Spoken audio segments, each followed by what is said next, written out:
Hey guys, I've got another rear motor project that I'd like to share with you.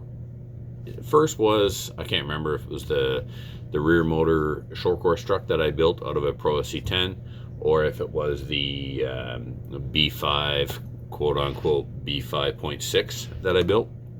Well, with those projects in mind, I decided to build a rear motor stadium. And what I did was I took another Pro SC10 RTR Associated truck and stripped off some of the parts I needed to build a rear motor stadium on a B5 chassis. So all of this has a B5 chassis. My B5.6 has a B5 chassis. My Pro SC10 still has the Pro SC10 chassis that it came with.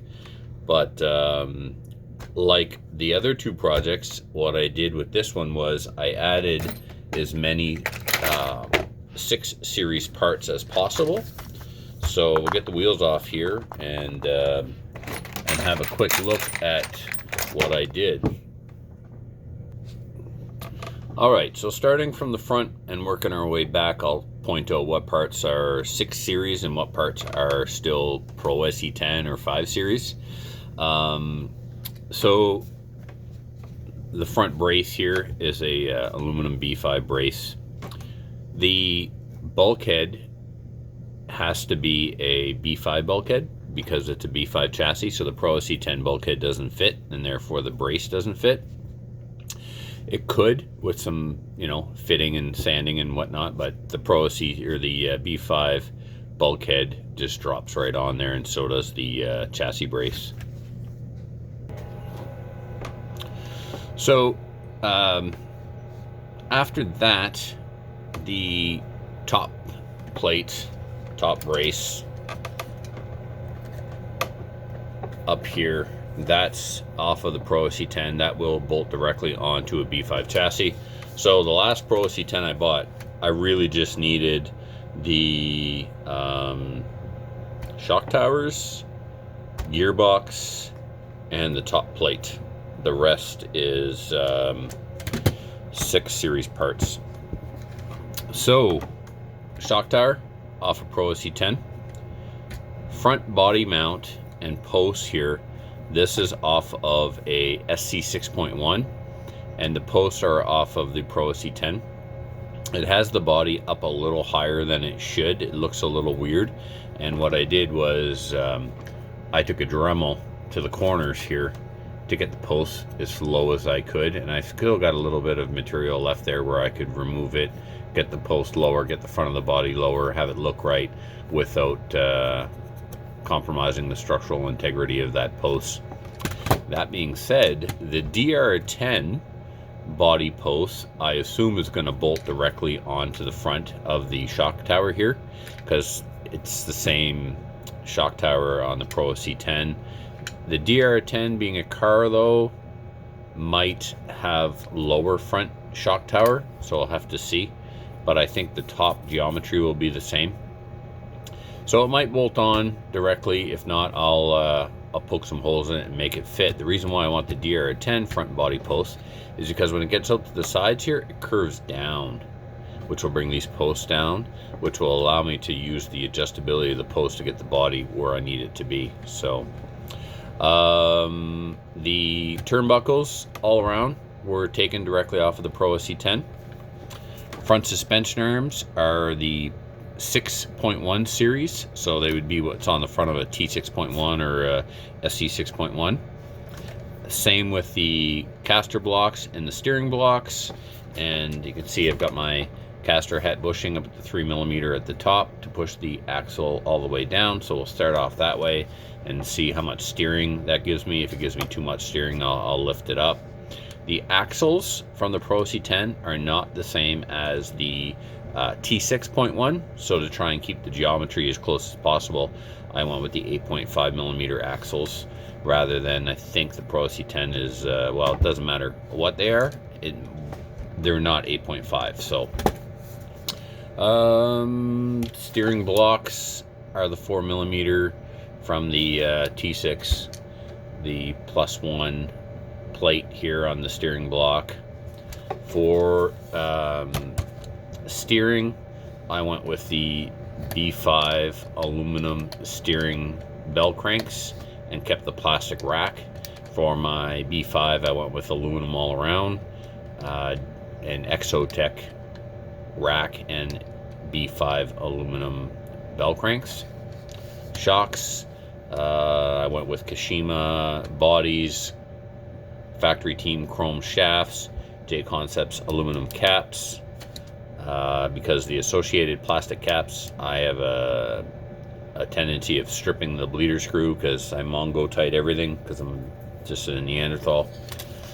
Moving towards the back, the ESC tray that came with the B5M to B5 conversion kit. I've used that for this project. Reason being is the spot at the back of the chassis here where the electronics would normally go. I cut part of that brace, the chassis brace, out so that I could use a stick pack just like in the Pro SC10 and move the stick pack all the way back against the rear bulkhead so that I can get the weight bias as far back as possible. Another thing I could do, and I got this tip from someone else who's setting up a stadium truck, is I can use a shorty pack, push the shorty pack all the way to the back, and then the shorty pack is obviously lighter than a stick pack. Well, I could then stick some weight onto the back, so I'd have the same amount of weight that a stick pack would give me, but I'd redistribute the weight to the back of the car to add traction. So I'm going to test both setups and see which one works best. If the truck handles fine with a stick pack, I'll just go with a stick pack. If I can avoid adding extra weight, then I will.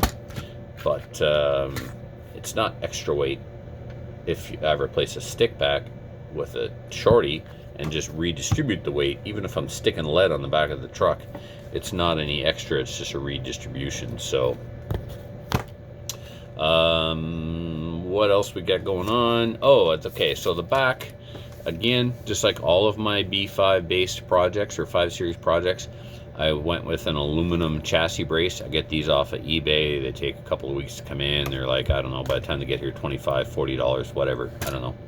But I like having those on there over the plastic because it adds just a little bit of extra weight to the back of the vehicle. The arms are the 6.1 series truck arms, so what you would find on a T6 or an SC6. The hubs are the B74.1 rear hubs, and they use the same hub insert as the B6.2, so something to be aware of. If you've got the inserts are interchangeable, but the hubs are not. The B6.2 hubs wouldn't work because they have swept built in.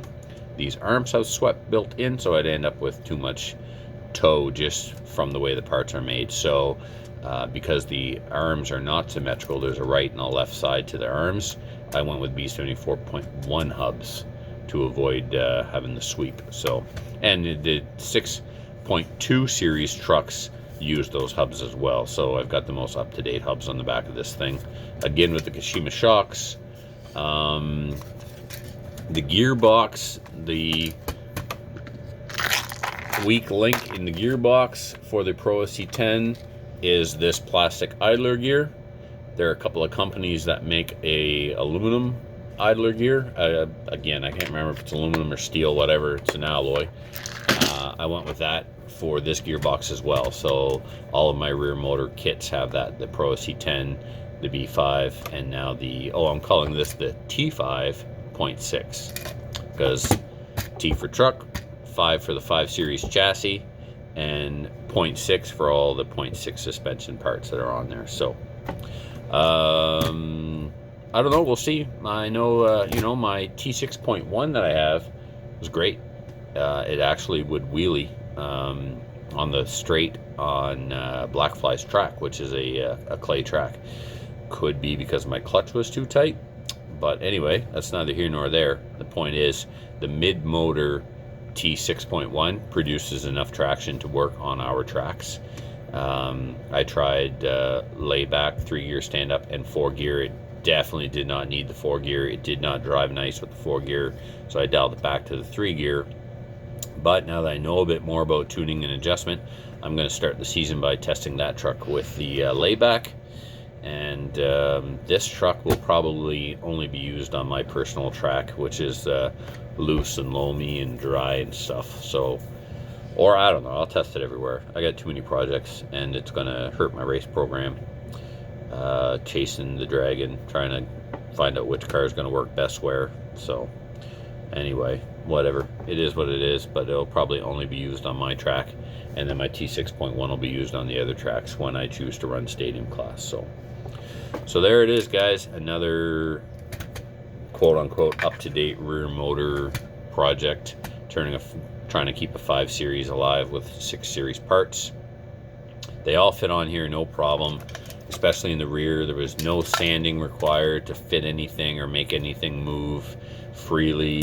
So if you have a loose, loamy track where mid-motors struggle to get forward traction, this is a way to build a modern rear motor car. So, because as you know, most manufacturers are no longer producing rear motor cars. So Associated is not making a rear motor stadium truck, but yet here it is. So if you don't mind tinkering, if you're pretty familiar with these kits, and you don't mind throwing money away, you can make this work. At this point now, I've got so many leftover Pro SC10 parts that I'm going to try and build one just to lend out to people who come to my track, and maybe they only have one class and they'd like to race another class. Well, I can let them give that a go on my track. But I'll need a gearbox case, I'll need a front brace, and I'll need a set of turnbuckles and shocks, because I put the shocks on one of my vintage cars. Anyway, obviously now that I'm rambling, the video is over, so I will let you go. Thanks for watching, guys, and stay tuned for my next video, which is going to be comparing a layback 3-gear stand-up and 4-gear stand-up on the bench. Not in the cars, I'll actually have them on the bench so you can get a better look at how they're made. So thanks for watching, everybody. Take care.